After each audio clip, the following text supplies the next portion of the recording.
Guys, uyu munsi nashatse kubereka uburyo ikizamini cy'ikona ku ikamyo cyoroshye cyane. Nshaka no kubereka uburyo ki usaga amafaranga make kugira ubone kategori ya C n'amafaranga wategura ugashyira ku ikofi.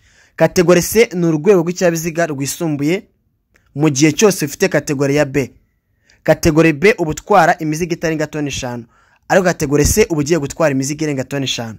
Twize ibintu byose ukurikira video paka irangiye. Amafaranga usabwa ni 300 byo kwiga iminsi 10 udasiba kandi ngukererwa. Aya 300 abarimo n'ikizamini.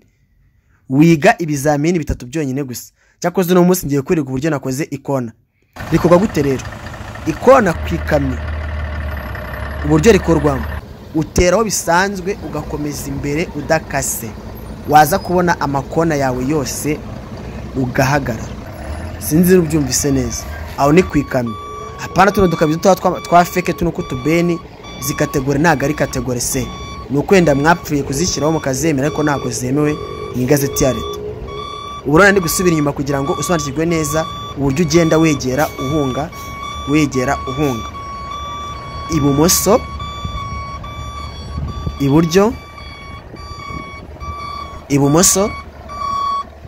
iburyo kakandi wakasa ntabwo gatinzamo niko bigenze. Ikindi 310 abarimo na kode y'ikizamini kurutira byo ni 10,000 nk'isanzwe ubwo rasaga 320.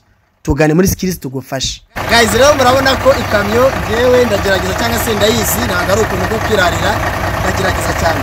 Nitwa Rashumbusho, ni karibu tubigishe neza ikamyo mu gihe kingana iminsi 10 byonyine gusa. Ubuzi neza gutwara ikamyo abantu basanzwe bafite se bashaka kwigura byonyine gusa, ibyo nta kibazo.